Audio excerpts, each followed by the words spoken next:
Well, hi everybody. It's lovely to have your company on this, the first Keyboard World webinar. It's amazing. It's amazing. And you're celebrating the fact by wearing this lovely jumper, which looks very nice. This is obviously the elephant in the room today. Pink elephant in the room. Yes. Yeah.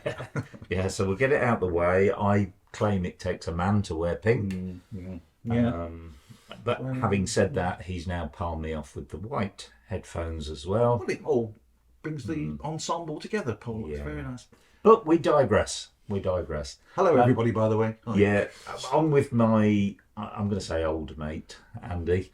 And it's great to have his company for this first webinar. Thank you. We've got a great hour for you, which we hope you're going to enjoy.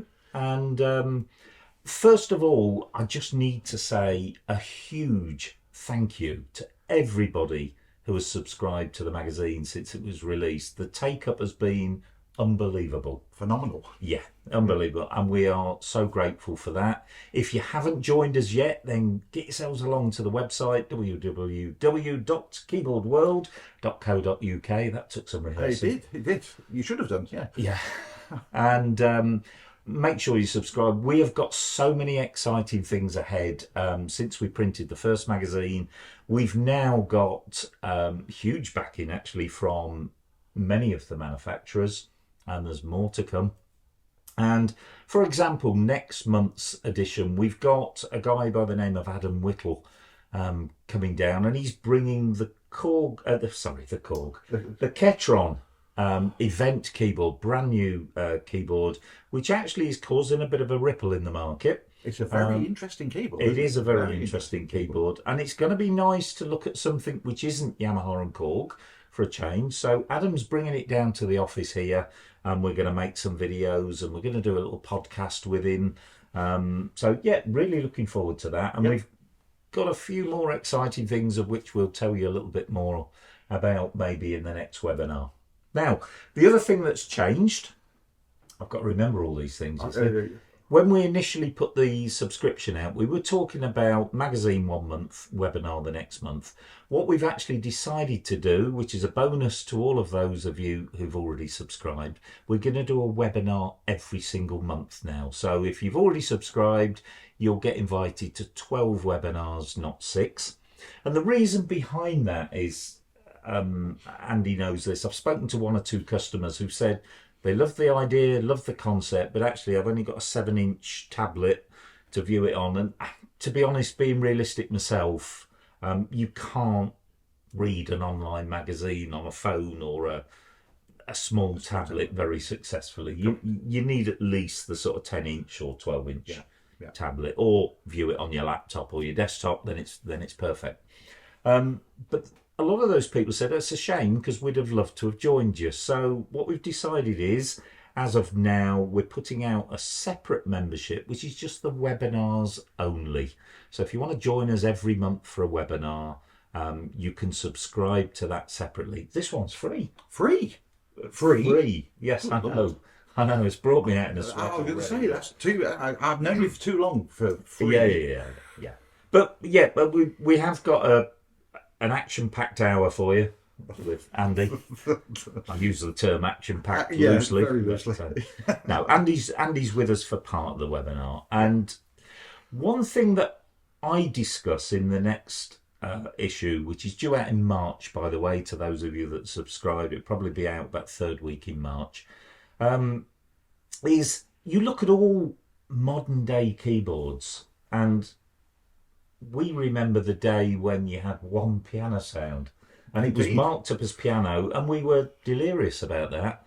Now, if you look at a flagship arranger, you've probably got 6 or more pages of different piano sounds. And what we discuss in the article is why? Why do we have all these sounds? Do we need them? Well, the answer is yes. You won't use all of them, but just think in terms of real life. And with a lot of this, what sound do I use?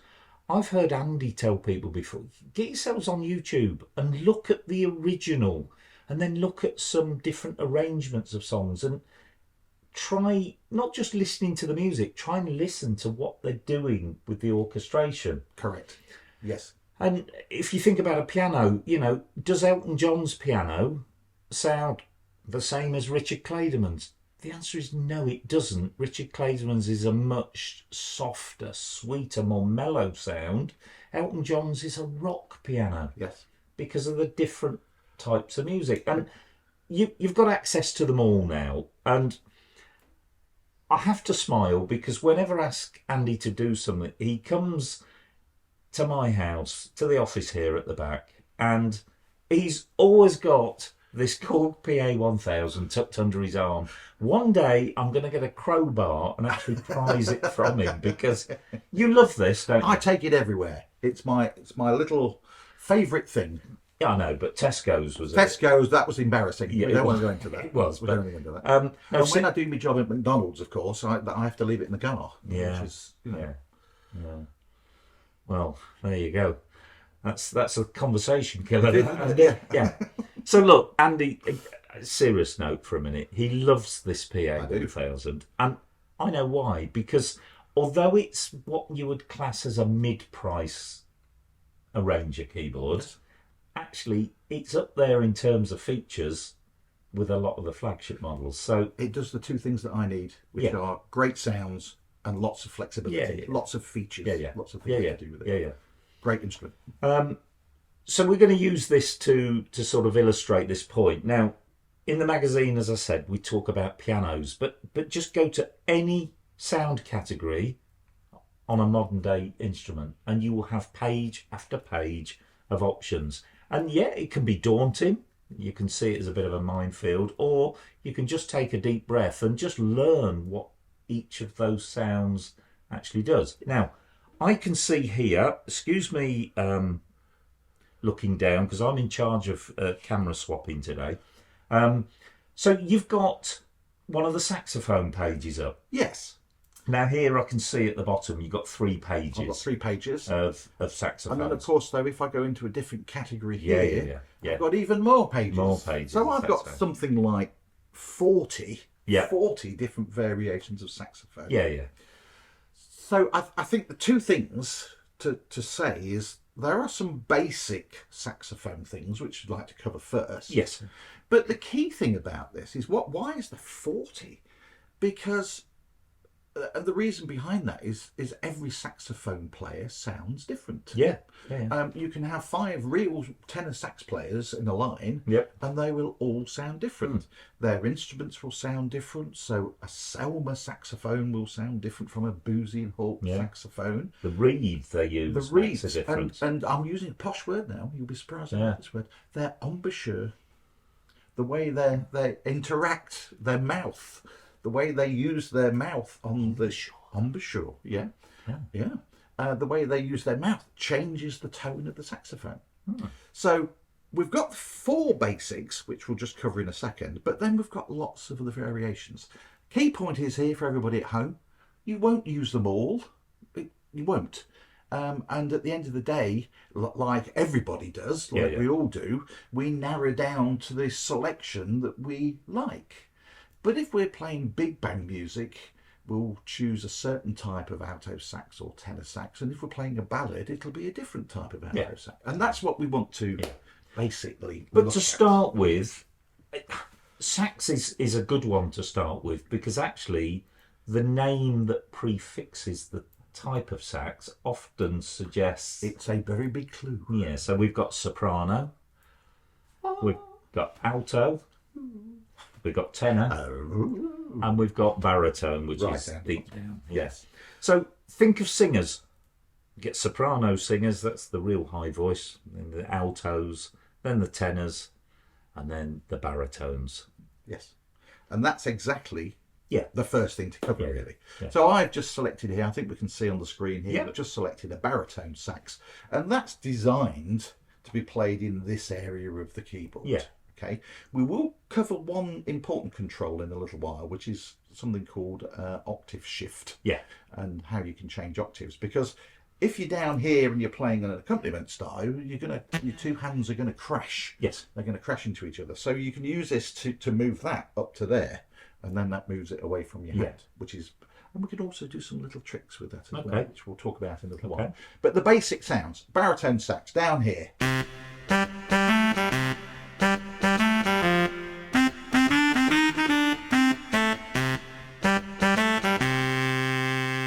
Fine. Yeah. Very recognisable sound. Yes. Probably quite in the 50s, and obviously big band sound. You'll hear that in that sort of music. Yeah. Just underneath here, we've got something called a jazz tenor. It's a basic sort of tenor sax sound. Yeah. So instead of being down here, we simply move up to this area of the keyboard.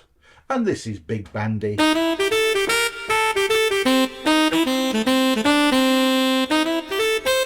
Great sound. Great sound. Yeah. Super sound. Just while we're on this particular page, I just want to show you this tenor sax noise. Now, this is one of these variations. It's still a tenor sax. Yeah. But actually built into this voice, to play a saxophone, you press little buttons and they've got pads. Yep. And the pads move up and down. And very often with a real saxophone, you can hear the pad coming back down. It's very subtle. Yeah. It's not loud. Yes. It's a subtle thing. But in this tenor sax noise... Yeah. Okay. Yeah. Well, I'm picking it up, but I don't know whether the viewers are at home. Hopefully but- everybody at home is. Yeah. And you've got the breath and the pad noises on there. Yeah. Great sound. Yes. Fantastic. Yeah. sound. That's one of my favourites. That's one I like to use. Now I'm just going to go back to page 1 here and to look at alto sax. And again, we're moving the octave. To be fair, there is a bit of crossover between tenor sax and alto sax. Yeah. There's no doubt about that. But I've got 3 here in a row. So I've got a basic alto sax sound, Yes. which is up here.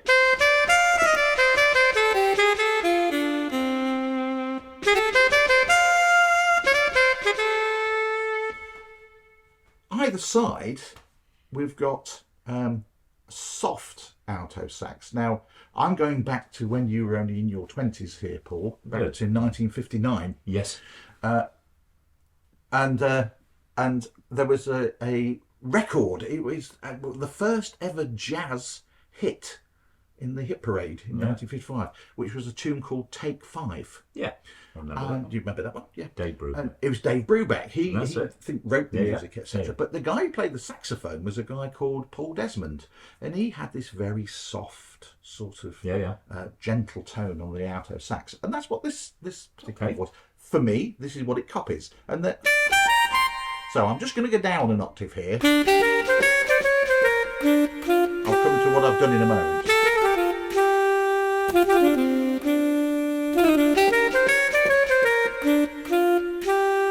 Very recognisable sound Spot on. of Dave Brubeck. Yep. Last but not least, I'm going to go back to page 2 and I'm going to show you just a basic soprano, which is up near the top here. Yeah. Okay.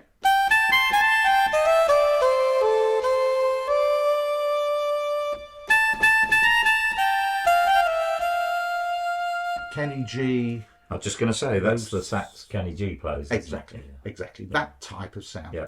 So they're the 4 types: baritone, tenor, alto, soprano. Okay, now, you used the octave down button. Yes. Now, to be honest, on that particular case, I could have just played it an octave lower if I wanted to. Yeah. But I wanted to introduce this little feature here. Okay. Because it's quite an important feature. Yep. Now, Let's pop the overhead on so we can show them where it is. so where? Okay. So if we go back here, we've got a pop alto sax. Yeah. Okay, which is a great sound. Yeah. Now, we're not covering what these switches do over here. Okay. But I'm just going to introduce it briefly Yeah. in here. And this sort of...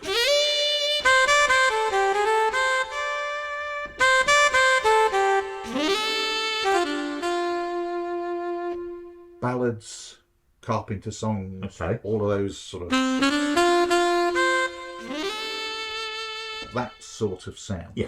Brilliant. Yeah. Actually, I go through all these different voices. There isn't a tenor a pop tenor sax variation. But as we've just discovered, it's more about where you play it on the keyboard. Yes. So if I just take that down an octave using this and play in the same area,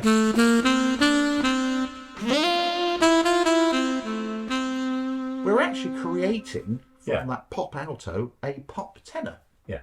It's a great way of doing it. And I suppose if you've got a tenor sax and you put it up an octave, you've got a variation of an alto sax.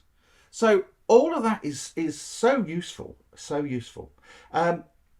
Just to by the way, there is also another section on here which I'm talking up to now just about the solo voices. Yes. So baritones, tenors, Yeah. altos, soprano. Of course, on page 3 here we have some ensembles. Yes. Okay. Yep. So ensembles mean these are ready-made sax sections. So if you look at a big band, there'll be 5 or 6 sax players in a row playing the melodies or whatever. Yeah. And again, they all vary. The sax section in the Count Basie Orchestra sounded different from the sax section in the Duke Ellington Orchestra.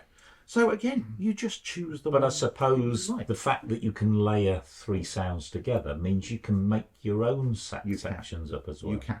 So there's 3 sections, you can mix them all together, do whatever you want to. These are just ideas that Chord have put together, frankly, to make quick selections. Yes. And I quite like these sounds. Yeah. So the first one is this just called Sax Ensemble.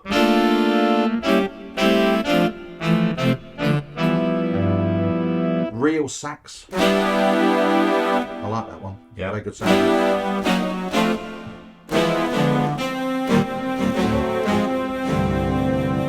Cool sax. And legato, which means smooth.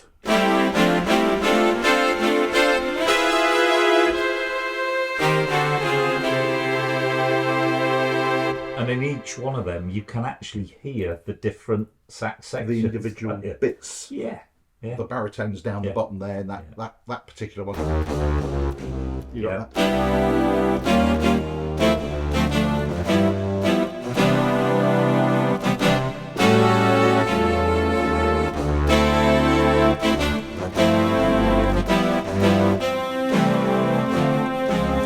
Now, I'm smiling because, again, in the next magazine, one of my lessons is about why does the demonstrator always play block chords?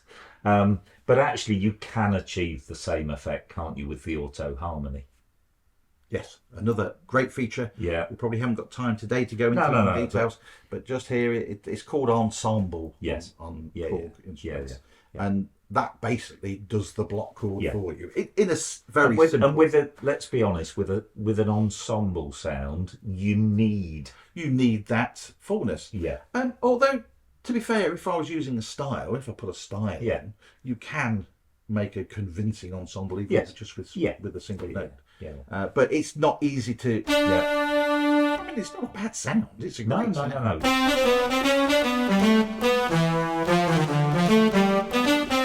Yeah, but it's more. Yeah. That's a more realistic effect. Yeah. Style, ensemble, you'll get that effect. So just a couple of last things to say.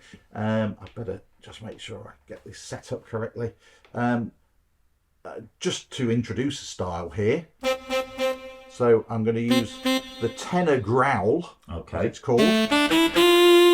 And just to play a little style, probably the most famous sax riff in pop was from a tune called Baker Street. Yeah, going back to Jerry Rafferty. That was the bloke. That was him. Going back to the 70s, 80s. I think. Somewhere around there. Well, we can do all of those sort of sounds. They're all here.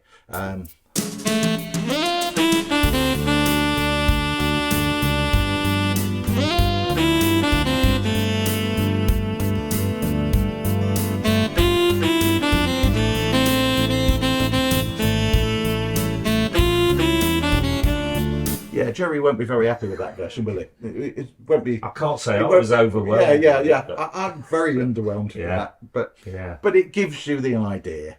And if we take that thing and play something in a more Carpenter's type style, we can do that sort of thing.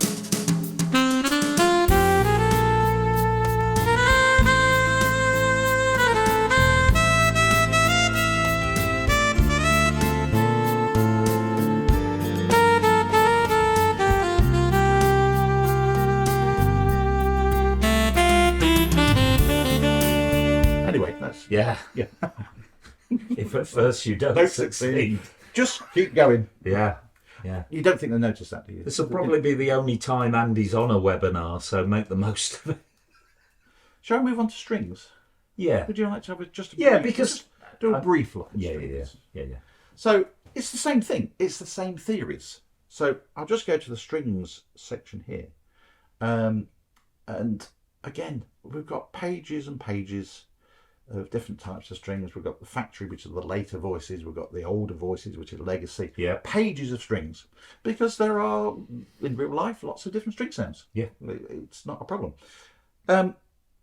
Just two generic string sounds, which are on this first page here, are the last two actually, Real Strings 1 and Real Strings 2. Okay. I use these a lot. Yes. Great string sounds. They are just generic orchestral. I think the name says it all, really. It does. It does. Says it all. You can play classical, although we've got some classical style strings we'll look at Yeah. in just a moment.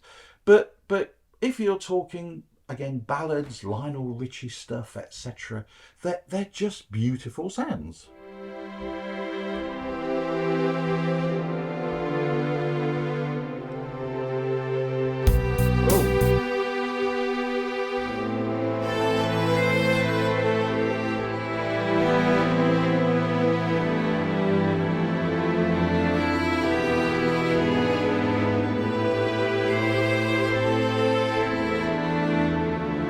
Jerry was trying to make a comeback there. He was getting in. He was getting in there, yeah.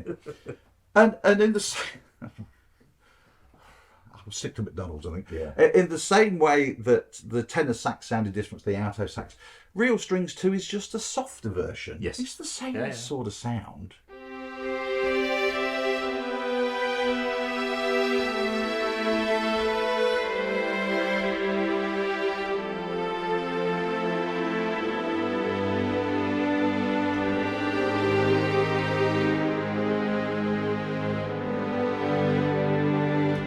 It's the same sort of thing. Yeah. Big for orchestral sort of strings.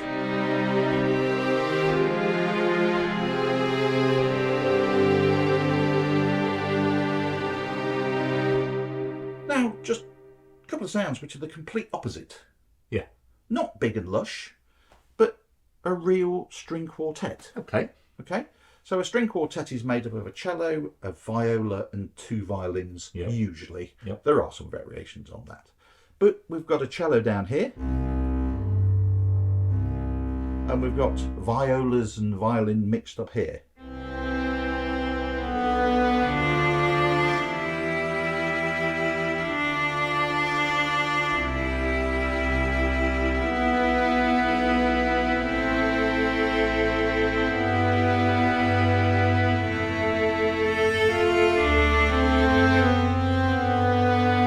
I personally like the Real Quartet number 2. But with this now, you can just hear the definition of every single instrument, can't you? So those real strings are like the ensemble. Yes. Yeah. Beautiful sound, but there's no definition. Yeah, yeah. These are more defined sounds. Intimate. Intimate, exactly. Good word. Not as good as embouchon. No, embouchure, please. Oh, embouchure. Yeah. So Real Quartet 2 is still the string quartet, but there is just an underlying sort of thickness to the string. Okay. So if we take that same piece of music,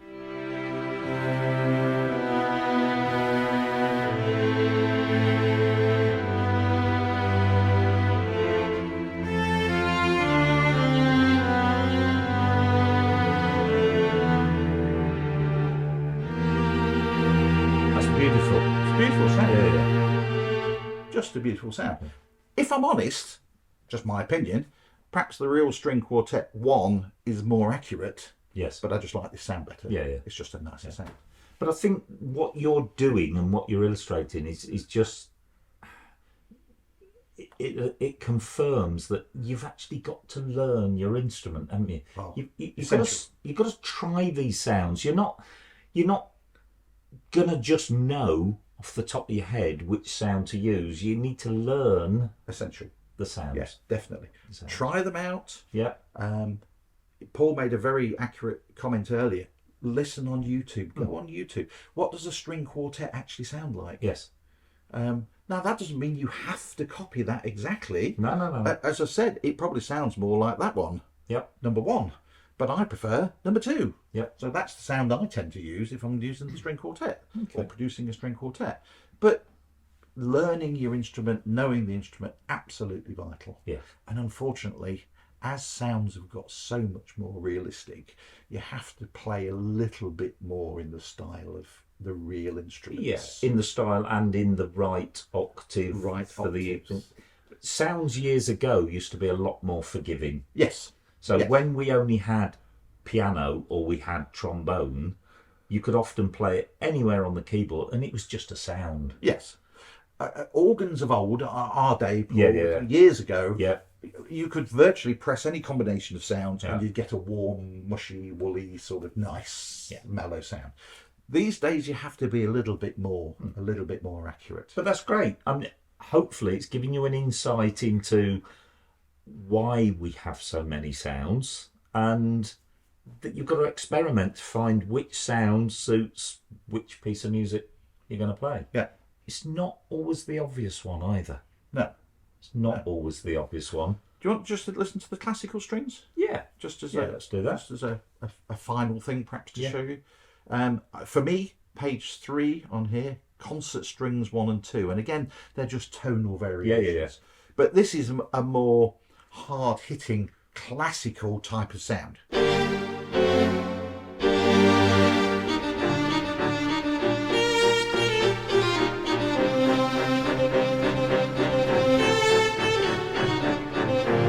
That sort of sound. Yeah.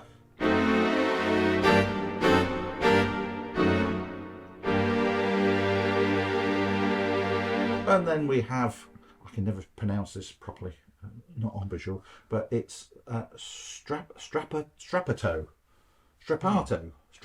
strings. That's easy for you. I know, yeah, strappato strings. Now, that to me sounds like you've got the bow of the violinist hitting the sound hard to begin with, so what we call attack. Yeah. So he's attacking that string, and then it sort of dies down, but then there's a sound underneath. Okay. It's sort of...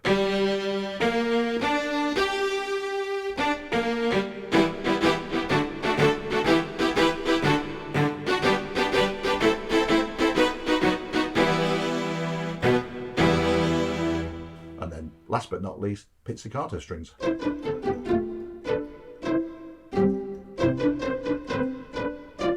Yeah, something like that, doesn't it? Yeah. Something like that. Yeah. That's brilliant. So, hopefully, that's helpful to some degree. It wasn't to Jerry Rafferty, but hopefully we've picked some things up there about why there are all these different types of sounds. You won't use them all. Frankly, you won't like them all. And that doesn't matter what instrument you have at home. It doesn't matter what you've got. You won't like all of the sounds. But do experiment. And as Paul says, get to know your instrument. Yeah, that's key to all of it, really. Andy, thanks for that bit. You're going to come back a little bit later. We're going to just swap the cameras round and change the setup. I don't know about you, but I'm ready for a coffee. Oh, definitely. Do you get a staff discount at McDonald's? Yes, I do. Yeah, I do. Off we go. 3 stars, mate. 3 stars. Off we go. Thanks for that, Andy, and we'll be seeing Andy just a little bit later. Well, welcome to this next little bit of the webinar.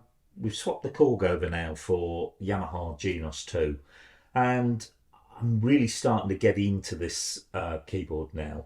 And one thing I love to do, and bear with me because this is not difficult what I'm about to show you, but is to delve in and edit the voices a little bit, because it doesn't matter how many hundreds of sounds we're given, we always find something that we want that isn't there. Now, the other day I was looking to put an arrangement of something together, and I wanted a really, really warm, mellow string sound for one of the parts. And as hard as I tried on all the keyboards, I couldn't get exactly what I wanted. So what I want to show you is how, in quite a simple way, we can go into the voice editor. Now, don't be frightened by this, because if you make a mistake, you just come out of the voice editor and nothing is ruined. You're never going to lose the factory sound. It's only when you go on to save the sound that you've actually saved it. And even then, if you don't like it, you can easily delete the file. But here's where I started. I went into the strings and I picked a warm sound to start with. Keynote strings warm. So I've got this.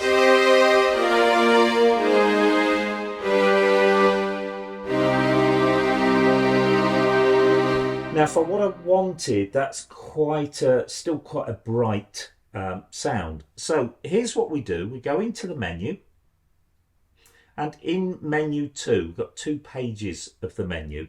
Let's pop an overhead so you can actually see what we're doing here. So menu 2, we go to voice edit, and we have lots of different things that we can edit.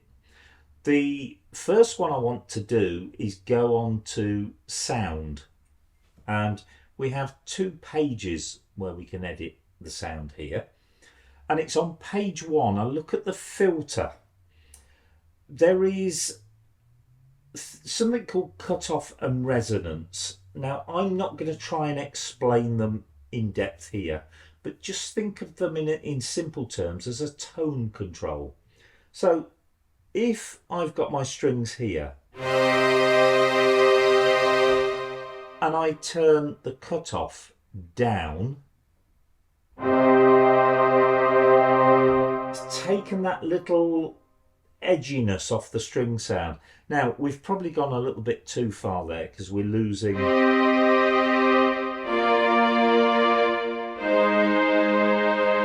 we go. So we've taken a bit of the edge off.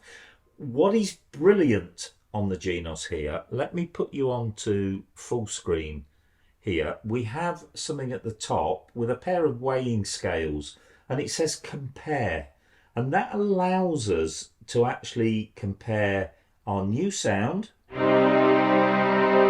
if I press that so that it lights up blue, you see the screen's changed, but it's sort of greyed out. There's our original sound. So hopefully you can hear that already we're making a difference to the sound. Now, I think I could afford to go back just a little bit more there.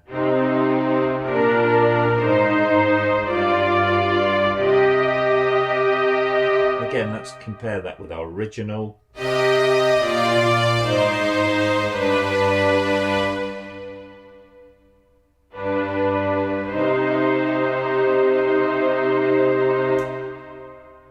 The resonance control, by the way, just so you can hear the effect of it. If I put the resonance up and take it down,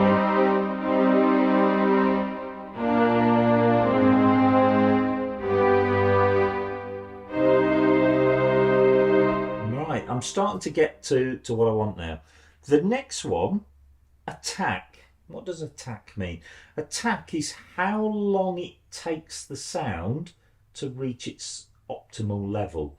So lots of strings, they sort of bow gently to start with, and then it reaches the sort of full sound. There is already a little bit of attack on, but I'm maybe going to just increase that a tad. Now if I take it to its extreme,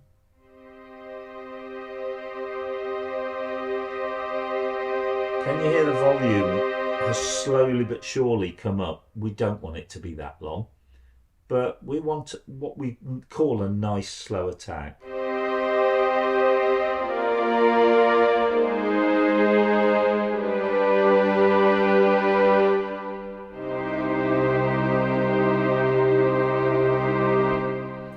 Now release, you know that as sustain. Now I know I can put the sustain button on, but I'm creating a sound here that will have a certain amount of release in it. And release is actually the proper term really for sustain, because what that means is when I let go, or when I release the notes, how long it then goes on for. So again, if I put it to its extreme, brace yourselves. Goes on quite a long time. but it's what's going to give this string sound that lovely swirling sound, and it means as we go from note to note,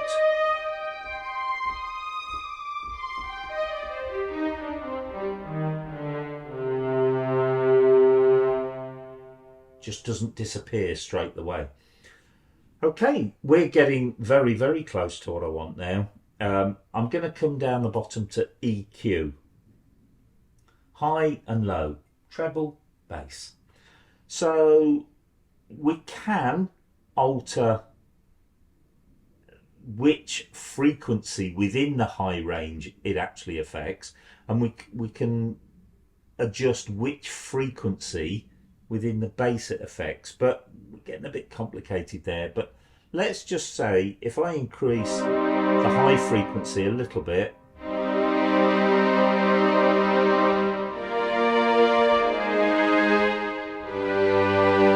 now we've brought a bit more definition back to those strings. Let's just take the bass down just a touch.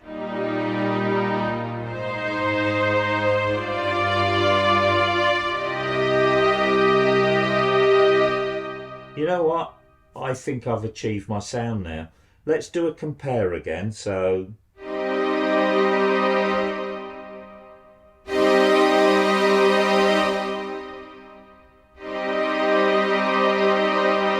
what we've done, we've toned the edge down on those strings, and we've now got a really nice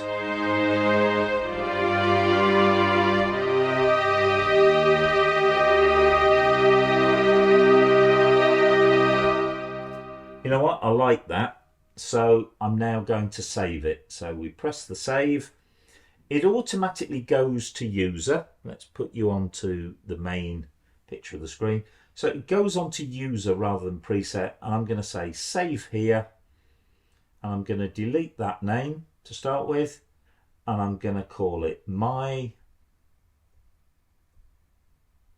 Mellow. Oh, take the capitals off. And final word strings. Just basically give it a name. We'll press OK. Give it a name that means something to you, so that when you go searching for it in the future, you can find it. If I exit completely now back to our home screen, I can see it's there. But if I wanted to select it in future, instead of being on the preset sounds, I would just go into the user sounds, and there it is, My Mellow Strings.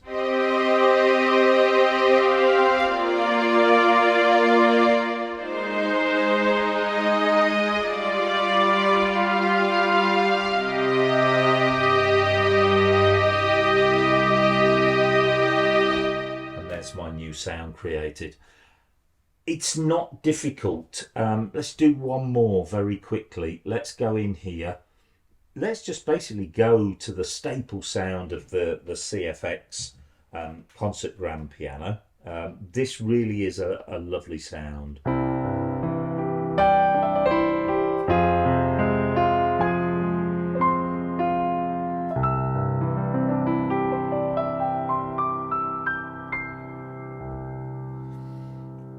And I love that sample. I think it's an incredible piano sample. But let's say for one particular piece of music, again, I just wanted to make it a little bit more mellow than it is. So let's go into our menu. Menu 2, remember? Voice edit. There we go, back to there. So we'll go to voice edit. And let's go back to sound again. Remember, if we take the cutoff down, it's making it more mellow. Make it very mellow if we want to.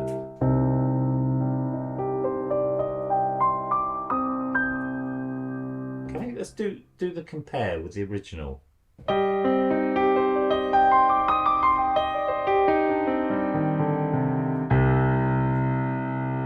Our new voice.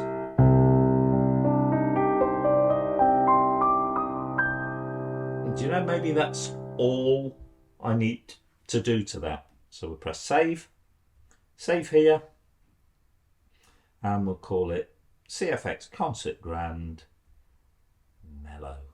I'll just put Mel at the end for now. There we go. So again, if we exit, looking our user sounds, we've got my mellow strings, and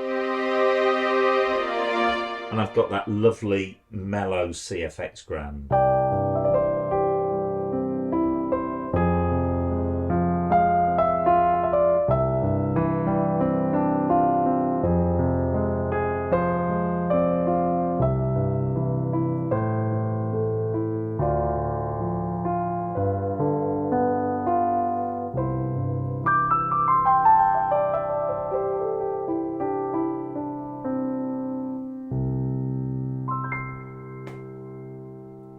So there you go. I hope that will encourage you to have a little go at voice editing. Try it. If you don't go through that last step of saving the sound, then just come out of that, and as I say, nothing else has been altered. If you've created a sound and you listen back to it the next day and you think, do you know what, that wasn't what I wanted, just choose it, go to File and press Delete, and it's gone forever and a day. So have a little go at voice editing. So let's welcome back Andy, who's going to do a little bit more for us. This time looking at some different chords. Andy, welcome back. Well, Paul, we've had a little break. It was very enjoyable, but you've kept the jumper on. It's interesting. Yeah, I'm afraid it's here to stay. It's a permanent fixture, is it now? Yeah. Good. Yes. Now Andy's back with us, and we've been talking about something that Andy covered in the first issue of the magazine, and one of your teaching videos was how to work out what we described, I think, as the basic chords. Yes. So it was majors, minors, Sevenths and major sevenths. And minor sevenths we covered a little bit as well. Way, yes. And they are the staple chords that really, if you're going to be successful playing an arranger keyboard, if nothing else, you need that sort of chord knowledge, don't you?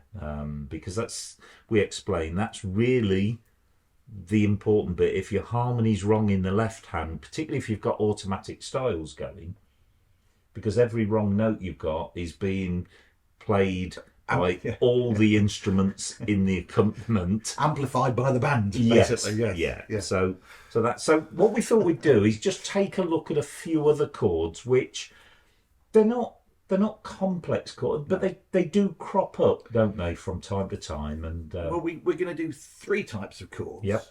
And the third one, I'll explain, is a bit of a special case, which a bit like yourself, really. Yeah. I just want to show people about them. Yeah. But there may not be a great need to play them, and I'll explain why in a bit. But the first two we're mainly going to cover are slightly unusual chords, which seem to cause lots of confusion. Okay. But as you say, they're not difficult, actually. No. It's not difficult. The first thing I'd like to do, now everybody at home has probably seen this. If you've got a copy of the free magazine, the first issue, and you've watched the video, you will have seen this explained. And that's just the basic principles of how we work out chords. So this is a very quick overview. I'm not going to go into great detail. If you've got the magazine, you can look at that, and that will go into more detail. But chords come from scales, and actually it's major scales where chords actually come from. So the first thing I want to do is just a very quick review of how we work out a major scale and how we get those basic chords. Okay, so you're going to show this on the keyboard, right? On the keyboard there. Put the overhead shot on. Excellent. Here we go. So there is a formula to work out a major scale, and the first important thing is you always start on the root note. So if I'm trying to work out a D major scale, I'll try not to use C because we always use C, but let's work a D major scale. So the first note I'm going to play is D, and to work out that scale we go up a tone, which is 2 semitones. We go up another tone, which is 2 semitones. There's no black note, so 2 semitones, and then a semitone. So let me just do that again. Root note, tone, tone, semitone, tone, tone, tone, semitone. That works for every scale. Name a major scale, Paul. Anyone you like? E flat. E flat. Okay, I think you did that one last time. So pick another one other than E flat. We did that in the first video. A flat. A flat. Yeah. I don't know. No. We can use this same formula. The root note is A flat. Yep. Tone, tone, semitone, tone, tone, tone, semitone. Yeah. And effectively, this is what indicates when you have a key signature, isn't it? And Yes. Your first chord's A flat, it will tell Yes. you how many flats it's Exactly. got. So if we take A flat as an example, there in the key of A flat there are 4 flats. Yep. Now you may think, well, as I played this, there's actually 5 black notes, but that's because the top one and the bottom one are the same. Exactly. They're both A flat. But so it's those 4. Yep. Now to work out basic chords, all you need to know is actually the first 5 notes. Yep. That's all you need to know. Yep. So let's go back to D major. That's the first note. Yep. I'm going to give each note of the scale a number. So 1, 2, 3, 4, 5, 6, 7, 8. I only need the first 5. Yep. Oh, excuse me. That's frog all right. in the throat there. So to make the major chord, I'm going to keep the first one. I don't need the second one, but I need the third one. And I need the 5th one. Yep. So 1, 3, 5 is your basic major chord. Yep. So that's the chord of D. Let's use your A flat variation. Root note, second note, third note. I need 1, 3, 5. Okay. There we go. A flat. Okay, that's A flat chord. Yep. So, excuse me. We looked at making a major chord into a minor chord. And a very simple rule that you follow.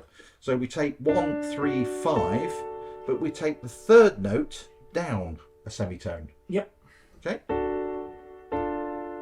So that's D minor. Yep. Then for sevenths and major sevenths, which I'm not going to go into today, see the first edition of the magazine, you add some different notes in. Yeah. The important thing here is 1, 3, 5. Yeah. And for the minor, 1, flat 3, 5.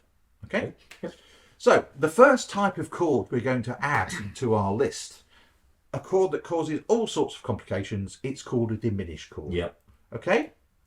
Now, there are 2 ways of studying diminished chords, and I'm just going to do the easy version today. Yeah, The harder version we're going to cover in the future, and that's called a diminished 7th chord. Okay, but I just want to look at basic diminished chords. Okay. Dead easy. Yep. Okay. 1. I'm doing C now. Yep.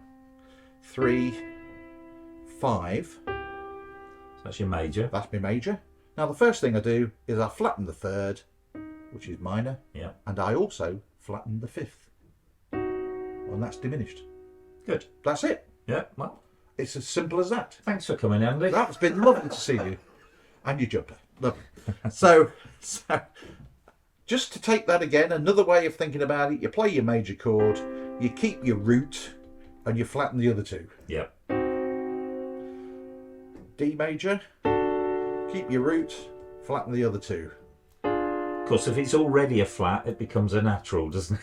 Yes. Because yes, sometimes people yes, think yes. if you flatten a note, Yes. it's got to be a black note. It means you move it down a semitone. Yes. Yeah. So I'm moving that Yep. down a semitone and that down a semitone. Yeah. Like that. Yep. There is an important twist here, and this is particularly useful when we're using styles. Yes. You have to play these chords in root position.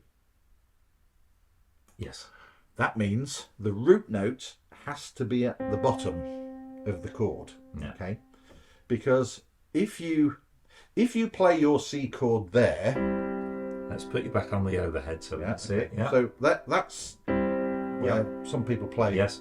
And you think, okay, well, I'm going to flatten the 3rd. Well, that's the 3rd, so I'm going to do that. Then I'm going to flatten the 5th, and it's going to do that. Yeah. Well, you've still got the right notes, But what the keyboard is thinking is you're not trying to play C diminished. Yeah. You're trying to play an F sharp chord. So you need your root note at the bottom. Flat the third, flat the fifth. Yeah, it's because there are a limited number of shapes, aren't there, on, Yes. on diminished Yes. chords, and the only way the keyboard can actually work it out is by looking at the bass note, The root note. Yes, the very lowest note that you're playing. Yeah, I know you're talking about the chords, but that also applies. I mean, you know, we all know these instruments are incredibly clever, but if you've ever learnt a C6 chord and you've learnt A minor 7, you will know exactly what I'm talking about. They've both got exactly the same notes in it. Have the same notes. So as clever as this keyboard and all the others are, it still can't look at your music to see which one you're actually after at the time. So it will, depending where you play that chord, it will look at the lowest note that makes sense, actually. You're absolutely right. Because an A minor 7, if I can just stretch over you and say we play it there, Yeah. we know an A isn't the lowest note we're playing, Yes. but it's the lowest note where that chord shape makes sense. Yes. Yes. Because there isn't a G chord That that contains those other notes. And interestingly, of course, in our screen now, Yes. Hang on, let me put the screen on Paul's and just show you. played that shape, Yeah, and it actually is guessing that you want an A minor 7. yeah. But if you wanted a C6, you would have to play it then with the C at the bottom, and then go back to the screen. Yeah, it's correct. It's saying Showing C6. C6. Now, I don't know what happens if you play that inversion on this. Oh, particular instrument. hang on. So we've got another inversion here, which again is the same notes, and it's recognising it as an A minor 7. Yeah, But that will vary from because instrument again, A is the lowest note out of the four we're playing, where that the chord makes sense. Yes. So Yes. it's a good job I'm here, really. It is, isn't it? I wondered why you were, to be honest, to be truthful. So let's just recap. Yep. Diminished chords, dead easy. You need to play them in root position. So your key, the chord name note needs to be at the bottom. Yep. Let's work out an F diminished. Yes. We'll play a chord of F. 1, 3, 5, flatten the third, flatten the fifth. Yep. Okay, now there's an example of what you were saying earlier. Yeah. Flattening the fifth here takes us down to another white note. Yes. Yeah. Which is a part of this confusion about not having the black notes Yes. in between. Yep. Okay. They are officially, because you've got a flattened third in there, a diminished chord is officially a minor chord. Yes. It lives in the minor family. Okay. But it doesn't have a strong minor sound to it. No. It's sort of slightly odd, slightly different. But that's an interesting point, that you have to play root note. I know the people who used to play like the piano and the organ to the silent movies. Diminished chord is their best friend. Yes, it's a floaty sort of sound. It's a floaty, non-defined, sort of Sinister. sound. Sinister. Yes, it's not as sinister as the next one we're going to look at. Okay. This is more sinister. And this is another type of chord which is very rarely explained and seems to cause lots of confusion, but again, it's really simple. And that's called an augmented chord. Yeah. Okay? So let's go back to our 135. What, in any particular chord do you want me to start from? Let's do G. Let's do G. Okay? Yeah. G. Okay? So G scale. Root note, tone, tone, semitone, tone, tone, tone, semitone. Fine. 1, 3, 5. So there's our chord of G. Yes. Now to make that an augmented chord, Yep. all I do is take the fifth note and sharpen it. Okay? Yeah. G. G augmented. And should we also point out that you'll often see this written on a music as G plus Plus. Yes. or G AUG. Yes. Org. It could be either way. Yes. It could yeah. be It's the same chord, isn't It's the same chord. Yeah, It's yeah. exactly the same chord. Another wonderful Yes. thing to trap everybody. Yep. So either G plus or G org. Yeah. And actually, sorry to interrupt, That's it. while we're talking about that, we talked about minor sevenths and major sevenths in the first video. Yes. Sometimes you will see C Maj 7, M-A-J. Sometimes it will be a capital M, which means major. The small m means minor. I know. Yeah, marvellous. It's good they agreed to agree, Yes. wasn't it? Yes. So, several applications to an augmented chord. I mean, in isolation, it sounds a bit weird. Yes. Sounds a little bit strange. Yeah. But Latin American.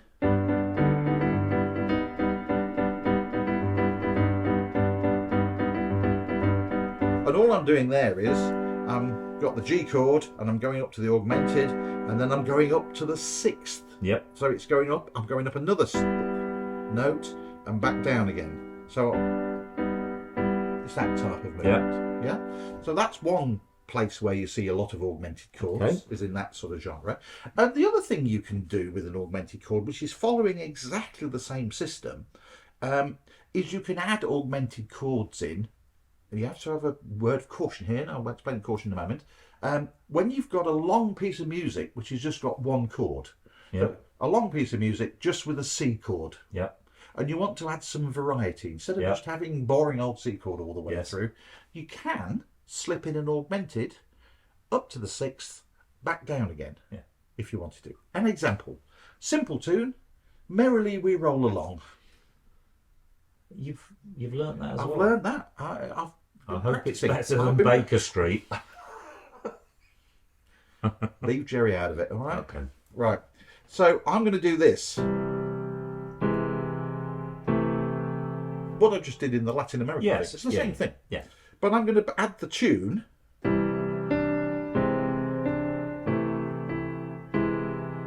Nice. Okay? Instead of... It just is a more interesting... Now, I did mention a word of caution. Yep. And you have to be very careful that there are no G notes in the melody when you're playing a G sharp with your left hand. Yeah. Okay? Because if I did this... Great, that's fine. I can do a G7 now. And I'll do the same thing again. Listen to how horrible it sounds. Because I've now got a G natural here and a G sharp here. Yeah. Not a good sound. The two don't go. The two do not mix at all. Okay. Yep. So it's a useful little chord. It causes lots of confusion, but it's simple. You just sharpen the 5th. Yeah. That's all you do. Now I said it's a bit of a scary sort of a sound. Well, if I take some strings here, we did this earlier on today. Take tremolo strings. Okay. Okay. This is tremolo, so you've got this sort of shimmering sort of effect, and then just play a little sequence of augmented chords. Okay.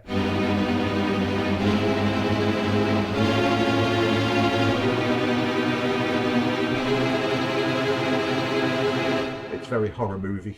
I'm sure I heard that in Frankenstein. Exactly. Yeah. I think it was. Yeah. See, I could have been a film writer. Isn't it? Incredible. But they're just that sort of spooky sort of sound. And you can mix them in with some diminished chords as well if you wanted to. And it just sort of gives it another what's going on here sort of mode, you know. Okay. But the important thing is we've now explained another couple of chords. Finally, and I'm just going to touch on this very briefly. 9th chords. Okay. Okay. 9th chords is the first type of chord. We did a little video in the book as well about the first issue, but in the magazine, about the power of the 9th and where you can just add the 9th note in. But we didn't look at an official 9th chord. Okay. And there is a huge problem with the 9th chord. Okay. Particularly when it comes to playing with styles. Yes. Let's work out a C9 and then we'll look at a C major 9. Okay. Okay. So you're going to use the keyboard again. You're going to use the keyboard, yeah. No, so let's remind ourselves of how we work out a 7th chord. So 1, 3 and 5. 1, 3 and 5, that's always the basis. Yep. And that one is your major 7. Yes. So we're going to come back to that in a moment. Yeah. But to make the dominant 7th, that's its proper name, we play there. Yep. Okay. Now, to make that a 9th chord, we literally add the 9th note of the scale. Well, there's only 8 notes, but anyway.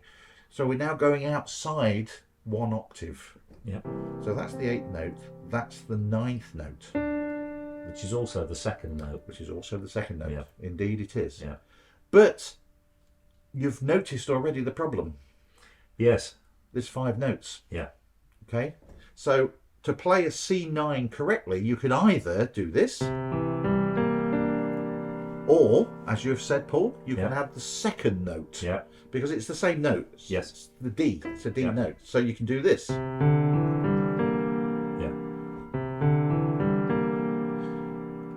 But it's still 5 notes. Yes. And it's not easy to play. No.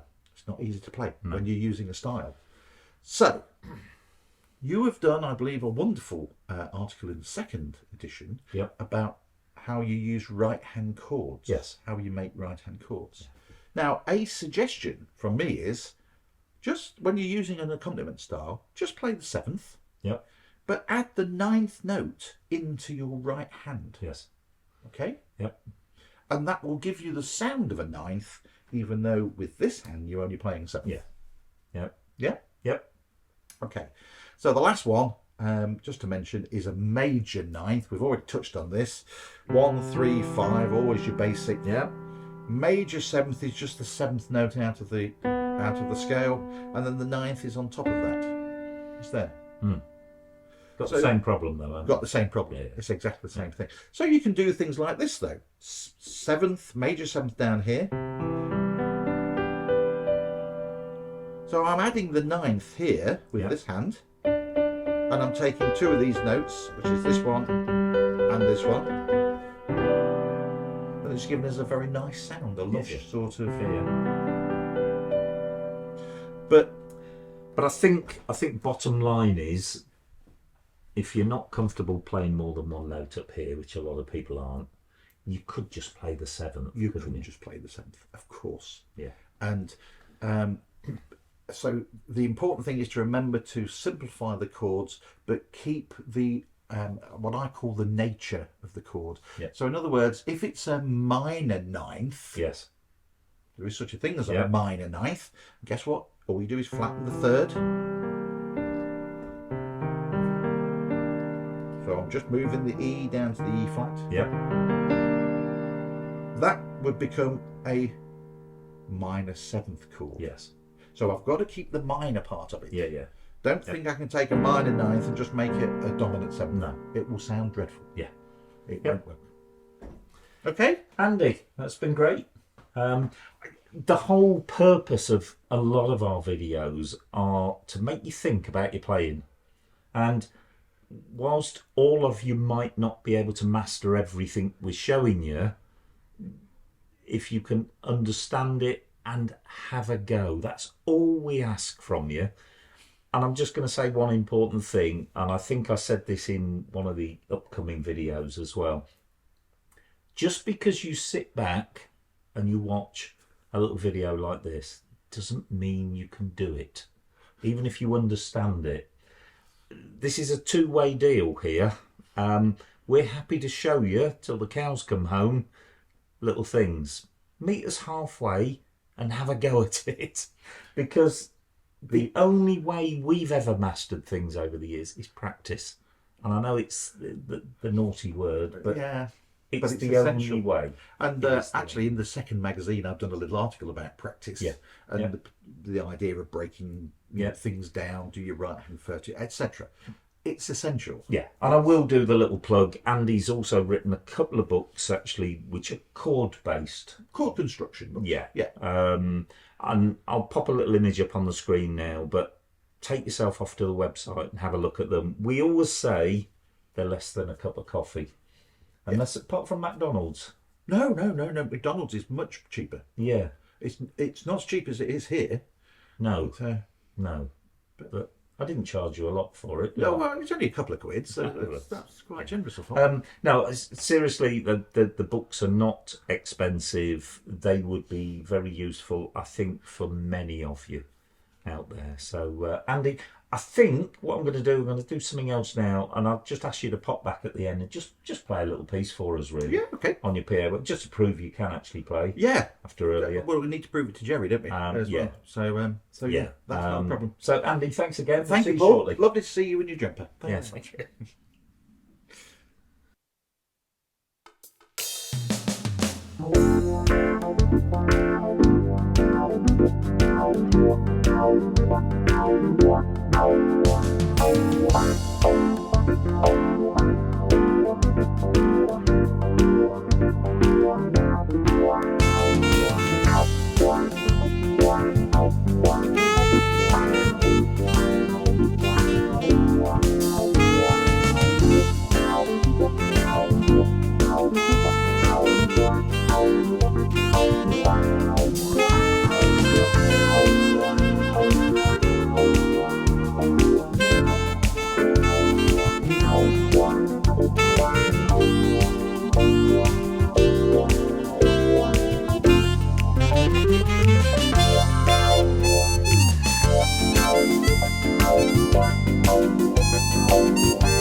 Well, here we go. Another little quick tip here. Now, I'm using Genos 2, but if you've got a Korg PA, you could do exactly the same as I'm going to do here. And this is something which I go into a little bit more detail in the second issue of the magazine and in one of my teaching videos. And this is really just making the most of your style controls, the intros and endings and that.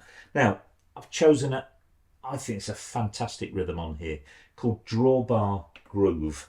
And we've got some great sounds. I'm using the one touch setting link, so I'm making life as easy as possible.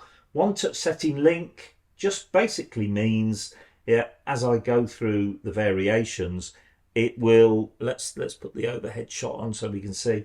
When I'm on variation A, it links with one touch setting 1, B with 2, C with 3, D with 4. Once I'm on a variation manually, I can go off to whatever sound I want, but then when I press, for example, B, it'll link back to 2 again. So it's a flexible, but most importantly, very easy way to link style variations and one touch settings. It means you can change the style and the sound by just pressing one button rather than having to do 2. So we're going to use that, and I'm going to blow your mind here. I'm going to use an intro. I'm going to use an ending as an intro. Yes, you can do that. The only thing is you have to listen to the ending first, and you must interrupt the ending before it gets to the end. Does that make sense? By just pressing one of the variations, and then it comes.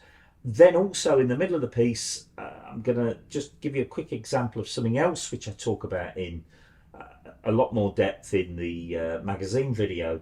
And that's, we're going to use the intro as what we call a bridge. And it's like a long fill-in that will enable me to make a few changes. I might use the transpose button and then come back in and carry on playing, but this time seemingly in a different key.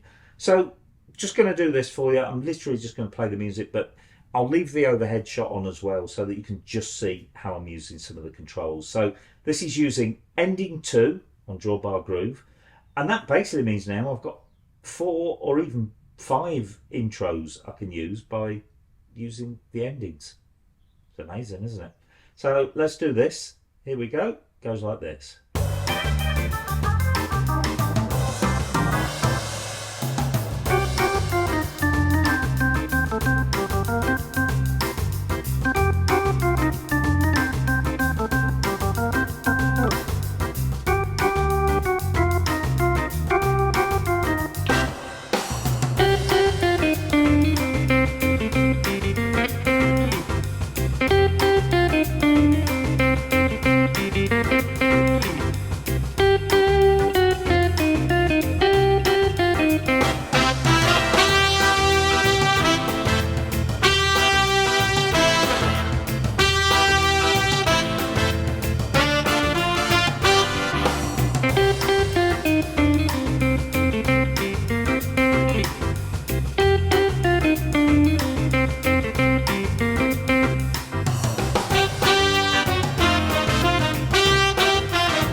There you go, just a little snippet there just to show you using an ending as an intro, using an intro as a bridge, and that allowed us to use transpose, and we also made use of one-touch setting link. So again, hope that's planted a few seeds and a few ideas that you can try. Well, thank you so much for joining us. I hope you've enjoyed the little offering we've given you. I hope it's planted a few seeds and inspired you to go away to your keyboard and try one or two of those things. If you want to join us on future webinars, then you can do this one of two ways. As we said, you can either subscribe to the magazine. You will get the interactive magazine and the webinars as a package. If you only want to join us for the webinars, then you will be very, very welcome to do so. You can find out details of how to do both of those on the website and putting the web address up on the screen now. Just to also let you know, in future webinars we will have a specific webinar for Yamaha Genos 2. If you want to join us, you'll be informed in advance, and that will be your chance to submit any questions, anything you want us to try and solve for you. We'll also be doing exactly the same thing for Korg PA5X, so we'd love you to join us. Thanks again for your company. We've enjoyed it. On behalf of Andy and myself, thanks for watching, and hopefully we'll see you very, very soon. Bye bye for now.